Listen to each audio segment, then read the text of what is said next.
Hi guys, welcome back. बहुत नाइंसाफी है कि एक और तड़कते भड़कते एपिसोड में आपका स्वागत है। बहुत सारी बॉलीवुड की गॉसिप्स नमक मिर्च मसाला लगा के आपको बताने वाली हूँ। वीडियो को आपने एंड तक जरूर देखना है, चैनल को आपने कर लेना है सब्सक्राइब। सबसे पहले हम लोग बात करेंगे बॉलीवुड के नेपो पापा करण जौहर चचा के बारे में।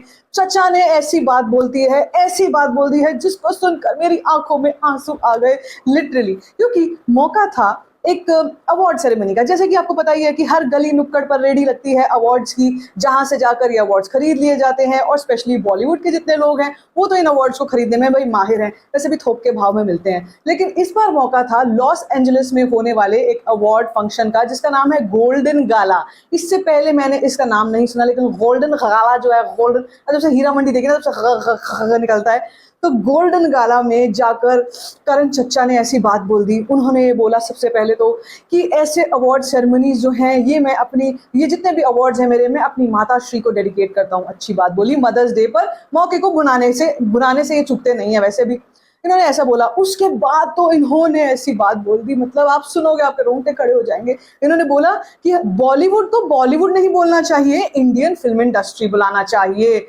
ओ माय गुडनेस, आप ऐसी बात बोल रहे हैं सर चचा, आप ऐसी बात बोल रहे हैं क्योंकि आप ही वो ऐसे इंसान हैं जो अपने लगातार निरंतर देने वाले बकवास बकैती जो आप करते रहते हैं उसमें बॉलीवुड टर्म को लगातार यूज करते हैं आपको। लेकिन अगर आप थोड़ा सा ऑडियंस जरा दिमाग लगाएंगे, जरा सोचेंगे इन्होंने इस वर्ड को कंडेम क्यों किया है। पहली चीज तो ये, आपको याद होगा अब से कुछ टाइम पहले एक मुहिम चली थी जिसका नाम था बॉयकॉट बॉलीवुड। यस गाइस, अब उस चीज को फिर से कहीं ना कहीं हवा मिल रही है, बॉयकॉट वाली चीज दिखाई दे रही है। बॉलीवुड बंद पड़ा है और हॉलीवुड के वारे न्यारे तो हमेशा ही रहते हैं। और साथ साथ में हमने देखा है जितनी भी पैरेलल इंडस्ट्रीज है, वर्नाक्युलर्स है, वो सब में हॉलीवुड वाला जो राइम है, जो रिदम है, जो साउंड है, वो सुनाई देता है हमारे को।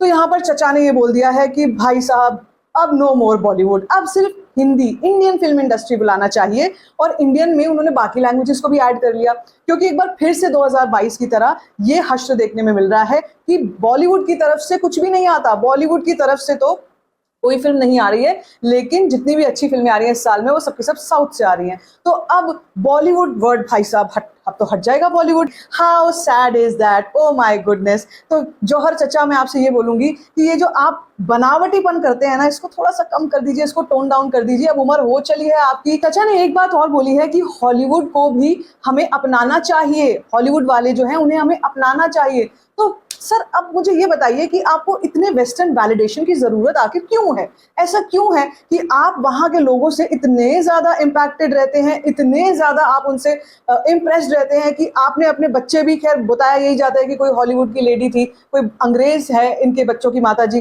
तो वो चलिए इनका पर्सनल मैटर है। लेकिन उसके अलावा अगर हम देखें इनके ब्रांड्स में, इनके सेट्स में, इनकी बातों में, ऐसा लगता है कहीं ना कहीं इतने बड़े वॉनबी बनना चाहते हैं, इतने बड़े अपने आप को दिखाना चाहते हैं कि हम किसी तरीके से वेस्टर्न वैलिडेशन हमको मिल जाए। What is the need? ऐसी क्या नीड है जब आपकी ऑडियंस हिंदुस्तानी है, जब इंडियन ऑडियंस है, जब भारत की जनता आपको देखती है, भारत की जनता अपनी जेब से आपके पास पैसा भेज रही है, तो आपको क्या जरूरत है इस वेस्टर्न वैलिडेशन की? तो ये मानना है कि अगर देश आजाद ना हुआ होता, तौबा तौबा, लेकिन अगर देश आजाद ना हुआ होता तो ये लोग अंग्रेजों के सबसे बड़े चाटुकार होते। और यही नहीं, आप देख सकते हैं हमारे बॉलीवुड में ही बहुत सारी एक्टर एक्ट्रेसेस हैं जिनको वेस्टर्न वैलिडेशन चाहिए, जो वेस्टर्न वैलिडेशन के बिना अपने आप को बहुत बड़ा नहीं मानती हैं। एक्ट्रेसेस की अगर बात कर ले तो प्रियंका चोपड़ा ने हॉलीवुड के बी ग्रेड सिंगर से शादी करके अपने आप को इतना बड़ा दिखाना चाहा कि देखिए आप मुझे, मैं कितनी बड़ी बन चुकी हूं, क्योंकि मैंने एक हॉलीवुड के एक्टर सिंगर से शादी करी है। बल्कि ये सबको लेकिन पता है, उम्र का फर्क तो छोड़िए, लेकिन दोनों, वो कोई बहुत बड़ा एक्टर नहीं है, वो एक बी ग्रेड छपरी सिंगर है। इसके बाद बात होगी बॉलीवुड के ही एक और कल्चर के बारे में, जहां पर ये माना जाता है भाई बॉलीवुड में कोई किसी का सगा नहीं है, सगा भाई भी एक दूसरे का सगा नहीं है। ऐसा क्यों बोल रही हूं? क्योंकि ये जो खबर है ये है बोनी कपूर और संजय कपूर को लेकर। संजय कपूर ने एक रीसेंट इंटरव्यू में ये बात कही है। वैसे तो यार इनका इंटरव्यू ले कौन रहा है, मतलब कौन इंटरव्यू ले रहा है इस बंदे का, लेकिन जो भी इंटरव्यू ले रहा है, खैर उसने बंदे से कुछ पूछा और उसके बाद संजय कपूर ने ये बात बोली है कि भाई जब मेरे बुरे दिन चल रहे थे उस वक्त पे मेरे सगे भाई ने मुझे फिल्म नहीं दी, बोनी कपूर ने मुझे फिल्म नहीं दी, नो एंट्री में एक भी रोल नहीं दिया। मैं चाहता था कि मुझे कम से कम फरदीन वाला रोल मिल जाए, लेकिन ऐसा पॉसिबल ही नहीं है कि मेरा भाई मुझे सपोर्ट करे। तो भाई साहब इसमें कोई नई बात नहीं है, लेकिन thank you for reminding us once again कि ये बॉलीवुड का कल्चर है। वहां पर ना बाप किसी का सगा है, ना माँ किसी की सगी है, ना बेटा बेटी किसी के सगे हैं। सबको बस एक चीज से मतलब है, वो है पैसा पैसा पैसा।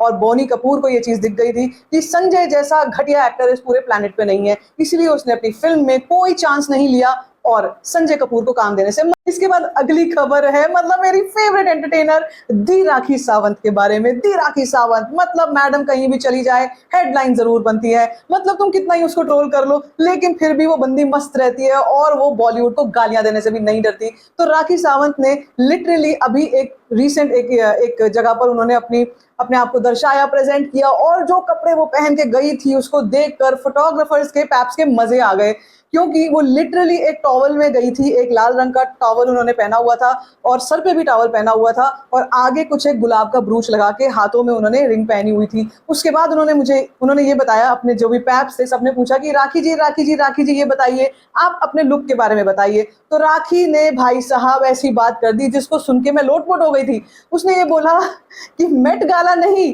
लेट गाला ही सही, मैं तो लेट गाला में आ गई हूँ और मेरे जैसी ब्यूटी भाई साहब कहीं और नहीं मिलेगी, मेरे जैसी जो ड्रेस है ये कहीं और नहीं मिलेगी, मेरे जैसी जो रिंग है ये कहीं और नहीं मिलेगी और इसकी कीमत करोड़ों में है, करोड़ों में है, करोड़ों में है, ऐसा उसने बोला था।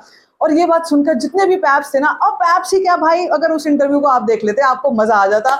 वो इतना एंटरटेनिंग लगा, मुझे लगा कि इसको होना चाहिए भाई। कहाँ हम आलिया भट्ट दीपिका को बोलते हैं एक्ट्रेस, असली एक्ट्रेस तो ये रही सामने। इसके बाद एक ऐसी खबर है जिसको सुन के पूरी धरती कांप गई, जिसको सुन के मतलब लोगों के होठों से पानी का जो ग्लास अगर यहाँ तक पहुंचा था वो गिर गया और आसमान में बिजलियां चमकने लगी और जितने भी जानवर थे वो डर के भाग के छुप गए, क्योंकि ये खबर है संजय लीला भंसाली की भांजी शर्मीन सहगल को लेकर, जिसने एक्टिंग के टिप्स दिए हैं। आपने सही सुना, जिसने एक्टिंग के टिप्स दिए हैं। ये वो लड़की है जिसने हीरा मंडी की इतनी लंबी वेब सीरीज में एक एक्सप्रेशन के अलावा और कोई एक्सप्रेशन नहीं दिया, और वो एक एक्सप्रेशन सिर्फ इतना है, बस इतना सा एक्सप्रेशन है। इस एक्सप्रेशन के अलावा उस लड़की को कुछ नहीं आता, लेकिन जिस तरीके से उसका कॉन्फिडेंस है, जिस तरीके से उसने एक्टिंग की टिप्स दी हैं, भाई साहब सुनने के बाद पूरा एनएसडी ढह गया, पूरे से उठ के खड़े हो गए, क्योंकि इस लड़की ने बताया कि एक्टिंग कैसे की जाती है। मतलब मैं अपना सर कहाँ फोड़ूं, लिटरली कहाँ फोड़ूं। मुझे सुनने के बाद लगा कि यार ये लड़की भाई साहब मतलब ताले लगवा के मानेगी। ये हीरा मंडी के तो इसने लगवा ही दिए, लेकिन उसके बाद ये संजय लीला भंसाली के दफ्तर पर भी ताला लगवा के मानेगी, क्योंकि इसने ये बताया कि मैंने 16 ऑडिशंस दिए थे। भाई साहब आप ये बताइए, आपके सगे मामा ने ऐसी फिल्म बनाई है जहां पर आपके पास परोस कर ये रोल पहुंचा है, आपके लिए लिखी गई कहानी है, आपके हाथ थाली में परोस कर ये रोल पहुंचा है, 16 ऑडिशंस का आपको मौका मिला है, उसके बाद आप एक्टिंग टिप्स की बात कर रहे हो। ये कौन से नए न्यू कमर्स हैं और कौन से आउटसाइडर न्यू कमर्स हैं जिनको 16 ऑडिशंस का मौका मिलता है? ऐसे न्यू कमर्स बेचारे धक्के खा रहे हैं, टैलेंटेड लोग धक्के खा रहे हैं बॉलीवुड के दफ्तरों के बाहर, जिनको एक एक मौका भी नहीं मिलता। 16 साल निकल जाते हैं, एक मौका नहीं मिलता। लेकिन शर्मीन सहगल को इस एक रोल के लिए 16 बार ऑडिशन का मौका मिला। 16 बार, सोचने की बात है ये कि नेपोटिज्म कितनी बुरी तरीके से फैला हुआ है बॉलीवुड में।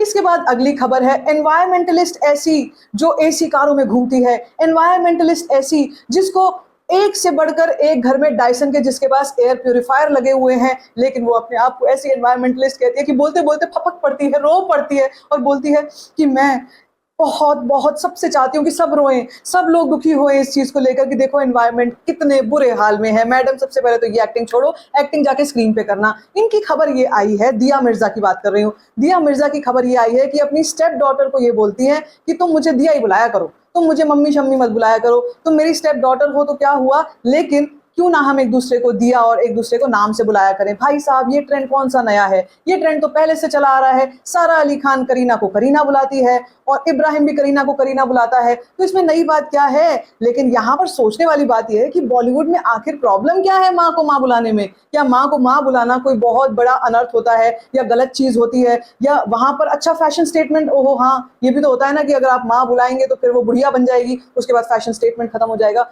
मतलब कब तक ये सब चलेगा यहाँ पर, कब तक ये सब घटियापन हमको सुनना देखना पड़ेगा यार। इसके बाद एक और जलजली खबर ये आ रही है, एक और ऐसी खबर जिसको सुनने के बाद मुझे लगा कि मतलब दुनिया में क्या हो रहा है, प्रलय बहुत नजदीक आ चुकी है।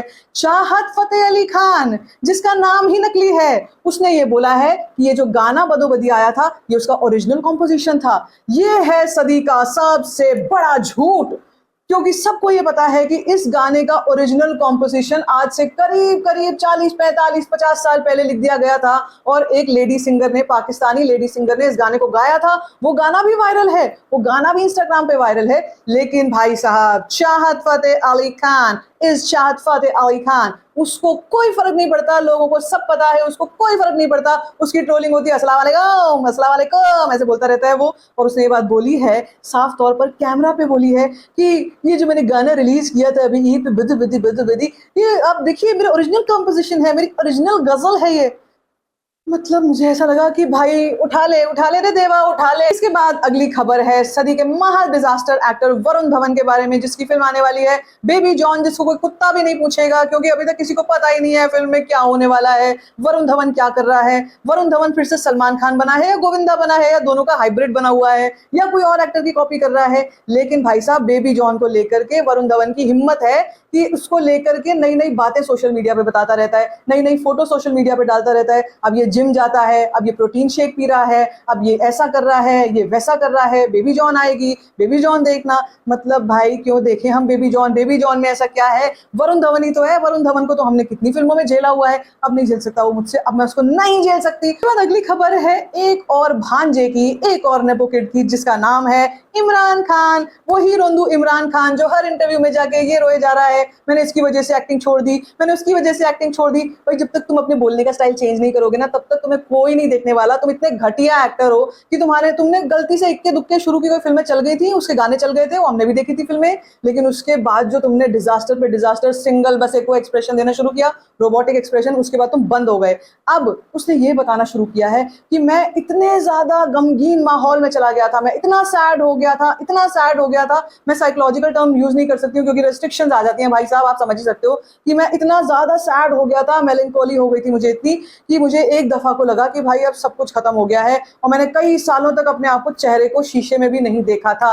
भाई यार रोना बंद कर यार, तू कम बैक कर, तुझे कम बैक करना, तू कम बैक कर। ये सब रुदालीपना बंद करो, क्योंकि ना लोग जो होते हैं ना, ऑडियंस जो होती है, उन्हें रोंदू लोग नहीं पसंद, उन्हें किसी रोंदू को नहीं देखना है, उन्हें देखना है ऐसे रणवीर सिंह को देखो, सर्कस के जोकर को, वो हर वक्त कूदता रहता है, हर वक्त इधर से उधर गुलाटी मारता रहता है, लहंगा पहन के घूमता है, देखो उसको, उससे सीखो कुछ। वो सर्कस का जोकर ही तो है, और क्या है, लोग यही तो देखना चाहते हैं बॉलीवुड में, और क्या देखना चाहते हैं कि तुम्हारा रोना कोई सुनने आएगा। भाई कम बैक करना है तो कर, नहीं तो हमारा दिमाग मत खा। इसके बाद अगली खबर आती है, जैसे आपको पता ही है वोटिंग चल रही है, इलेक्शंस चल रहे हैं, साउथ के एक्टर्स, बड़े बड़े एक्टर्स ने क्यू में खड़े होकर अपना वोट दिया और उसके बाद उसकी काफी ज्यादा पब्लिसिटी भी करी, जा जाकर फोटो भी हमारे पास बहुत सारी आई वायरल। लेकिन सोचने की बात यहाँ पे ये है, लोग Bollywood versus south, south versus Bollywood करते रहते हैं। अब तुम ये जरा ये देखो कि बॉलीवुड के कितने लोग गए थे, बॉलीवुड में कहा, मतलब किसने अभी तक कोई फोटो वोटो डाली है वोटिंग की? अभी खैर हो सकता है आगे चल के डालें, अब मुझे आइडिया नहीं है कि महाराष्ट्र में वोटिंग हो चुकी है कि नहीं हुई है, लेकिन मुझे लगता नहीं है बॉलीवुड वालों को ज्यादा कुछ इस चीज से फर्क पड़ता है। उनको तो बस दमड़ी से फर्क पड़ता है, जहां दमड़ी होगी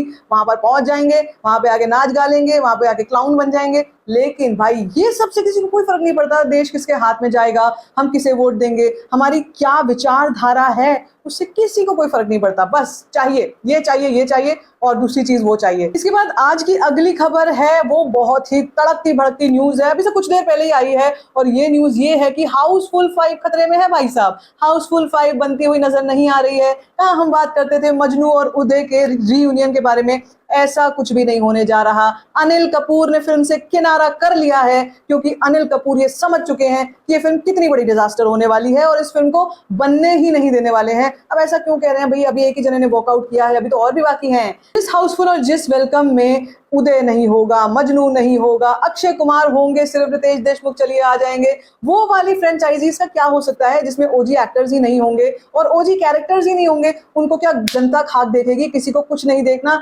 लोगों को ओरिजिनल अच्छी कहानियां दिखाओ, ये सब मैशअप करने से कुछ नहीं होगा। इसके बाद अगली खबर आ रही है तब्बू पाकिस्तानी को लेकर। तब्बू को ड्यून में रोल मिल चुका है, जी हाँ, वही हॉलीवुड फिल्म जो बहुत ही बड़ी है, जो बहुत बड़ी सक्सेसफुल फ्रेंचाइजी है, उसमें तब्बू को एक की कैरेक्टर मिल चुका है। आपसे वेस्टर्न वैलिडेशन की बात करिए, उसके बिना ना बॉलीवुड में किसी की दाल भी नहीं पचती है, किसी का पेट ठीक नहीं रहता है, सबको खट्टी डकारें आती हैं, क्योंकि सबको ये लगता है कि भाई जब तक हॉलीवुड की फिल्म नहीं कर लेंगे तब तक हमको कोई एक्टर नहीं मान सकता। लेकिन तब्बू पाकिस्तानी को तो सब लोग अच्छा एक्टर मानते हैं, मैं खुद भी कहती हूँ कि तब्बू पाकिस्तानी बहुत अच्छी एक्टर है, लेकिन उसको कम से कम ये सब नहीं करना चाहिए कि सिर्फ इस लालच में कि हॉलीवुड से ऑफर आ गया, उठा लो, लपक लो, ले ले ले ले, ये सब नहीं करना चाहिए। वो एक अच्छी एक्टर है, अगर उसका रोल दमदार होगा तो ही उसको जनता वहां पसंद करेगी। वहां की जनता का टेस्ट बिल्कुल डिफरेंट है। वहां की जनता का टेस्ट इंडियंस की तरह नहीं है कि कुछ भी परोस दिया और लोगों ने खा लिया। अगर वहां पर लोगों को ये फिल्म या ये कैरेक्टर पसंद नहीं आया तो भाई साहब पूरी की पूरी फिल्मी फ्लॉप हो जाएगी, फिल्मी डिजास्टर हो जाएगी। अब देखना ये पड़ेगा कि तब्बू का रोल कैसा है और उसको वहां पर कितना स्क्रीन टाइम मिलता है। और इसके बाद आज की आखिरी खबर, एक और तड़कती भड़कती बहुत बड़ी खबर ये है कि भाई साहब रामायण फिल्म जिसका ना बनना तय है, जिसका शेल्व होना तय है, अब ये बताया जा रहा है इस फिल्म का जो पहली जो इंस्टॉलमेंट है उसका बजट है 800 करोड़। कितना? 800 करोड़। भाई साहब ये 800 करोड़ एक इंस्टॉलमेंट का बजट है। ये फिल्म 3 इंस्टॉलमेंट में आने की बात हो रही थी।